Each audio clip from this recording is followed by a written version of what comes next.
नमस्कार मित्रांनो, काळमवाडी तालुका वाळवा जिल्हा सांगली या ठिकाणी मैदान होत आहे आणि ते मैदान किती तारखेला होते, बक्षिसाचं स्वरूप कसं आहे, नियम कसे आहेत, अटी कशा आहेत, जाणून घेऊयात त्यांच्या ग्रामस्थांच्याकडून. नमस्कार. नमस्कार. काय सांगाल, आपलं मैदान होतंय काळमवाडीचं, नक्की कशाचं मैदान होतंय हे? हे मैदान काळमवाडीत आई काळूबाईच्या कृपेने आबासाहेब केसरी पर्व पहिले बर असं आयोजित केलेलं आहे. बर तर पहिलं बक्षीस 81,000, बर द्वितीय 61, तृतीय 41, बर चतुर्थ 21, पाचवा क्रमांक 15,000, सहावा क्रमांक 11,000, सातवा क्रमांक 7,000 आणि आठवा क्रमांक 5,000. बर आणि प्रत्येक क्वार्टर फायनल गाडीस एक 2,000 असं बक्षीस ठेवलंय आणि मेगा फायनल सुद्धा घेतलंय आम्ही. बर मेगा फायनलला 1,000 रुपये आणि 8 मार्चला महिला दिन असल्यामुळं प्रत्येक गट पास गाडीस पैठणी साडी अशी दिली जाईल. ओके, चांगलं बक्षिसाचं स्वरूप ठेवलेलं आहे तुम्ही. मैदान नक्की कशाचं आहे, ओपनचं आहे की कशाचं आहे? हे मैदान ओपन बैलगाडी असं ठेवलेलं आहे. बर, ठीक आहे ठीक आहे, धन्यवाद. नमस्कार. नमस्कार. नमस्कार. काय सांगाल, आपलं मैदान होते काळमवाडीचं, कशा निमित्त हे मैदान होत आहे?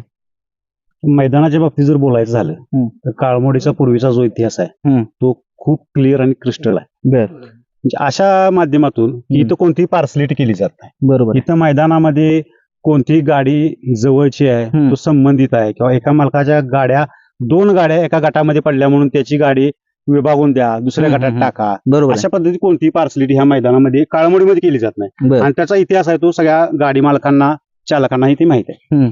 आज हे जे पर्व चालू केलं जाते ते मनजित सावंत आबा यांच्या मार्गदर्शनाखाली हे पहिलं पर्व आहे. बर आणि पहिलं पर्व चालवत असतेवेळी ज्या पूर्वीच्या फाट्या इथं आहेत काळमवाडीच्या डोंगराच्या शेजारी, बर त्या फाट्यांच्या वरतीच ही शर्यत घेतली जाते. बर परंतु पूर्वीच्या फाट्यांच्या मध्ये आमूलाग्र बदल करून, म्हणजे फाट्यांना जो काही एकार होती ती एकार इथं मनजित सावंत आबा यांच्या मार्गदर्शनाखाली त्यांचे जे काही समोर सगळे मित्र दिसत आहेत, मित्रमंडळी, त्यांच्या माध्यमातून तिथं आज कार्य केलं गेलंय. आणि त्याच्यामध्ये सगळ्या ज्या फाट्यांना एकार होती ती एकार पूर्ण काढली गेली.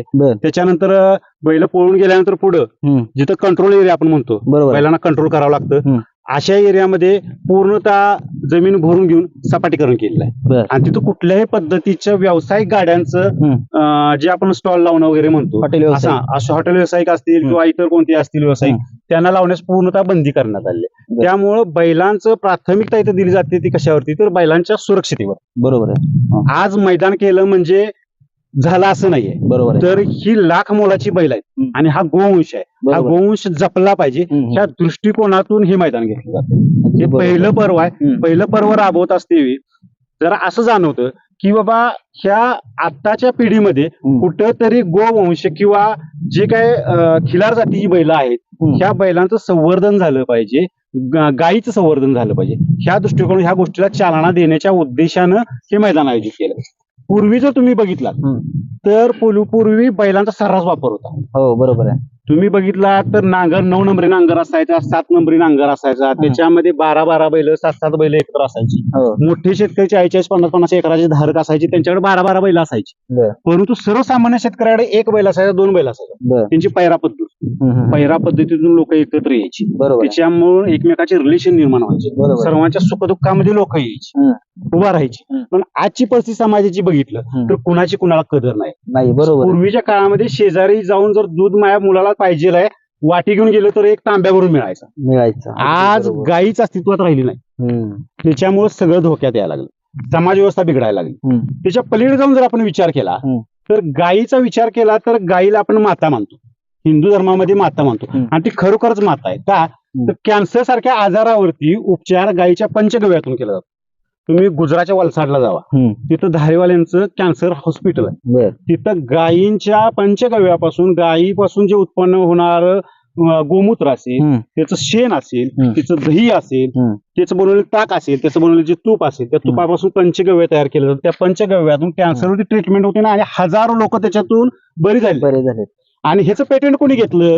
ह्याचं पेटंट जपाननं घेतलं. म्हणजे आज गायी आपली संवर्धन केलं पाहिजे आपण, त्याचं पेटंट गेलं कोणाकडे? जपानकडे. म्हणजे आपण जागरूक नाही, शासन स्तरावरती ह्याच्यावरती काहीतरी निर्णय व्हायला पाहिजे. आज बैलगाडा शर्यत आयोजित केल्या त्या बैलगाड्यांना शर्यतीला परमिशन मिळाल्या म्हणून कुठेतरी आज बैलांचं संवर्धन होतंय. तुम्ही दुष्काळी भागामध्ये गेलात एक कुटुंब आर्थिकदृष्ट्या मागासलेलं आहे. त्या मागासलेल्या कुटुंबाचा मुख्य आधार म्हणजे काय आहे, ते गोवंश संवर्धन. म्हणजे पाडा पाळला गेला तर त्याच्यातून जे पैसे मिळतात विक्रीतून, बैलगाडा शर्यतीसाठी तो बैल विकला जातो, त्याच्यातून जो मिळणारा पैसा आहे तो 2-2, 3-3 एकराच्या उत्पन्नातून मिळत नाही. म्हणजे दुष्काळ भागामध्ये लोकांचं जीवन चरितार्थ संपूर्ण त्याच्यावरतीच अवलंबून आहे. मग ह्या गोष्टीचा सगळ्या जर आपण विचार केला तर कुठेतरी ह्याचं संवर्धन झालं पाहिजे आणि शासनानं ह्याचं शासन पातळीवरती कुठेतरी दखल घेतली पाहिजे. कारण बैलगाडा शर्यतीमध्ये भाग घेणारा किंवा बैलगाडा शर्यतीमध्ये गाडीवरती चालक म्हणून बसणारा जो ड्रायव्हर आहे तो कुठल्या कोट्याधीशाचा मुलगा नसतो किंवा त्याच्या पाठीमागे कुठे हजारो कोट्याधीची प्रॉपर्टी नसते. तो गोरगरिबाच्या कुटुंबातून आलेला मुलगा असतो. मग तो ज्यावेळी बैलगाडी पळवतो, तो ज्यावेळी काहीतरी एखादी दुर्घटना घडते, त्याच्यामध्ये त्याला जी काही इजा होते, ती इजा झाल्यानंतर त्याला आयुष्याचं अपंगत्व येणे शक्य असतं. मग अशा वेळी शासनाने त्याच्या पाठीमागे कुठेतरी उभा राहिला पाहिजे. अहो, संवर्धन बैलांचं आपण केलं पाहिजे. बिबट्यांचं संवर्धन केलं जातंय आज आपल्यामध्ये वाघ हा देशाचा एक प्राणी म्हणून आपण मानला गेला, त्याचं संवर्धन आपण करतोय. आज त्याच्यात रिझर्व्ह फॉरेस्ट आहेत, त्याच्यामध्ये आपण ठेवतोय.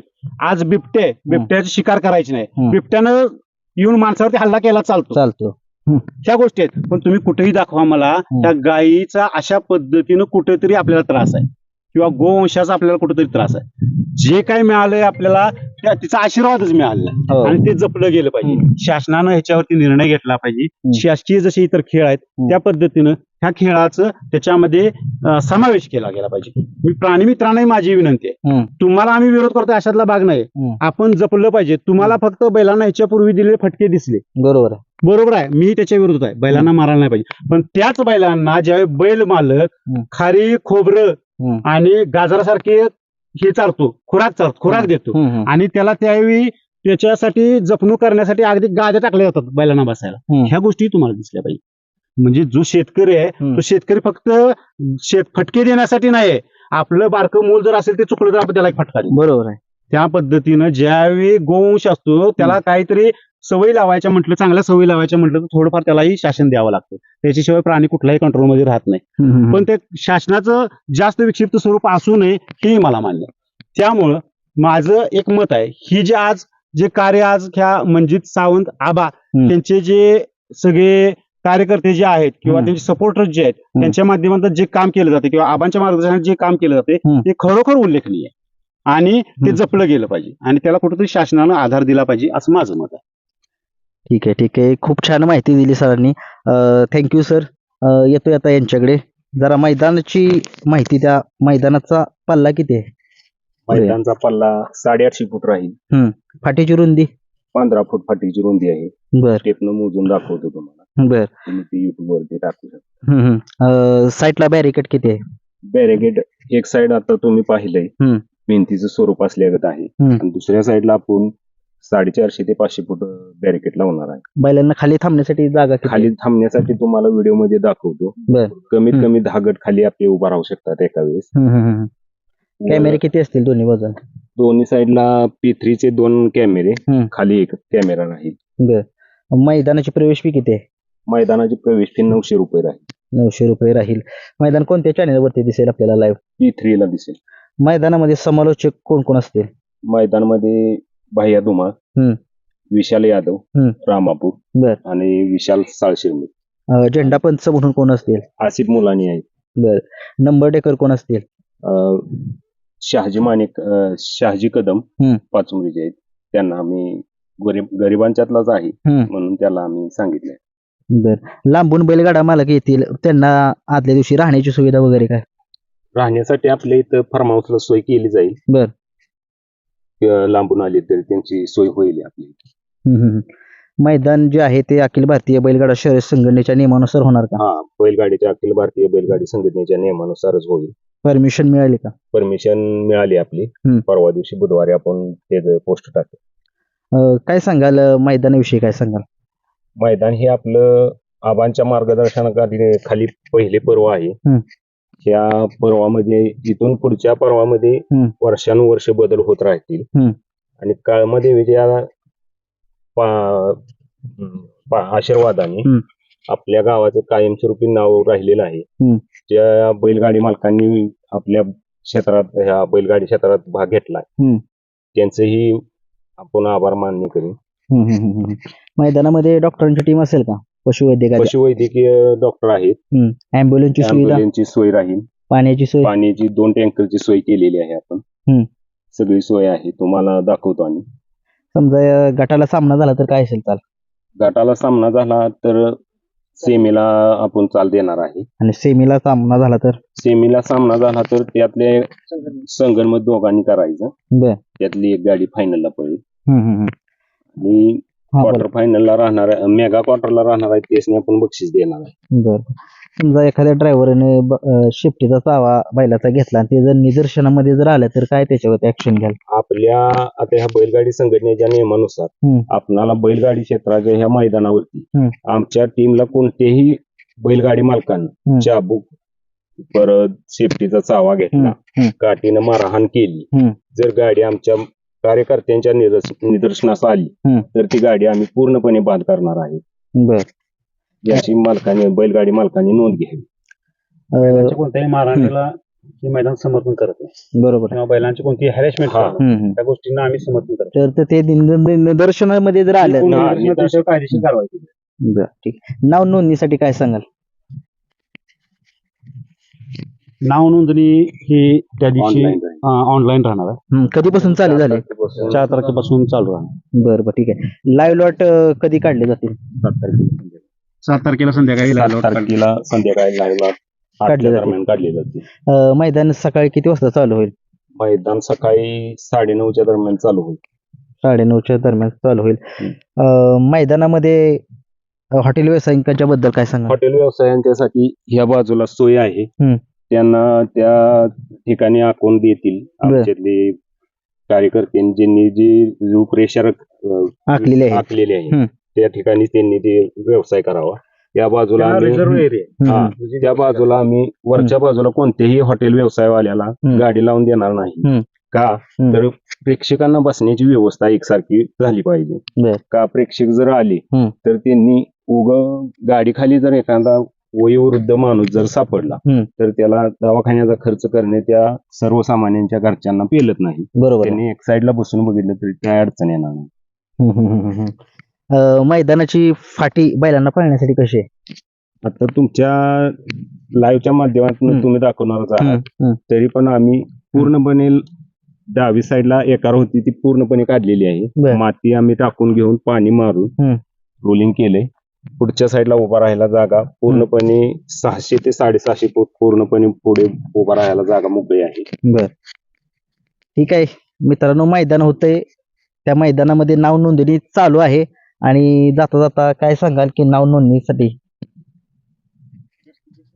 जास्तीत जास्त बैलगाडी मालकांनी यात सहभागी व्हावं ही आमची अपेक्षा आहे. हे आमचं पहिलं पर्व आहे आणि त्या पहिल्या पर्वाला चांगल्या पद्धतीने प्रतिसाद द्यावा. महाराष्ट्रातून येणाऱ्या तमाम बैलगाडा शर्यतीचे जे मालक आहेत, चालक आहेत, त्यांचं आम्ही स्वागत करतोय आणि स्वागतासाठी आम्ही उत्सुक आहे. तर कोणत्याही पद्धतीची पार्सलिटी किंवा गटबाजी होणार नाहीये ह्याची 100% आम्ही खात्री देतो. आणि कुणावरतीही अन्याय इथं केला जाणार नाहीये.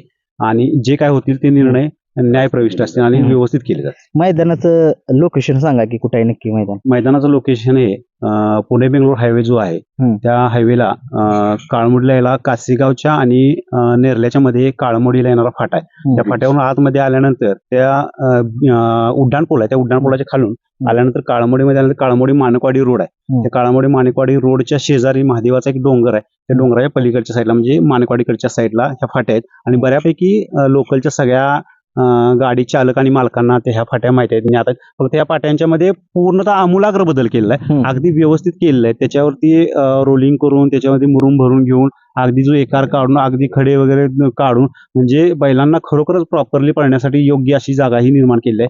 बघायचं असेल तर आपण तुमच्या चॅनलच्या माध्यमातून आपण दाखवावं त्यांना, त्या गाड्या मालकांना बघायला. ठीक आहे. एक जाताचा प्रश्न विचारतो. मैदानाचं जे बक्षीस तुम्ही जे सांगितले, समजा गाड्या जर कमी आल्या तर ते बक्षीस दिलं जाणार? जे बक्षीस आहे, जे ठरवलेलं आहे, जे आम्ही प्रकाशित केलेलं आहे ते बक्षीस आहे त्या पद्धतीनं आणि योग्य रीतीने दिलं जाणार. त्याच्यामध्ये कुठलीही काटछाट किंवा कुठलीही पार्सलिटी केली जाणार नाहीये. बरोबर. ठीक आहे, धन्यवाद. ओके, तुम्ही आमचं युनिट मुलाखत घेतला त्याबद्दल धन्यवाद. थँक्यू.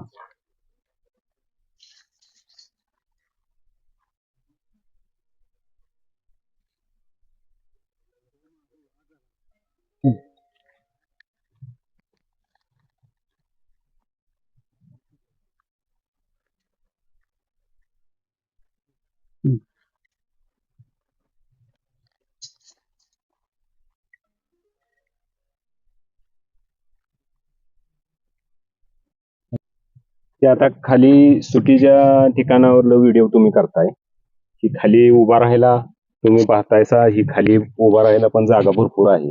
एका टायमिंगला तुम्ही एका वेळेस आता मगाशी बोललो तसं एका वेळेस 10 गट उभा राहायचं जरी म्हणलं तरी आपणाला उभा करायला जागा आहे. आणि आपल्या मैदानाचं वैशिष्ट्य म्हणजे कसं आहे, प्रत्येक बैलगाडी मालक येतो तो गुलालासाठी येतो. तर आपण आपल्या मैदानात मेगा फायनल आणि क्वार्टर फायनल अशा 2 फायनल आणि घेणार आहे. त्यामुळे आपल्या मैदानात एकूण 48 बैल गुलालास पात्र राहणार आहे. त्यामुळं मालकांना सुद्धा ते गुलालासाठी योग्य राहील आणि योग्यरित्या योग्य तो सन्मान देऊन त्यांचा सत्कार सत्कार केला जाईल.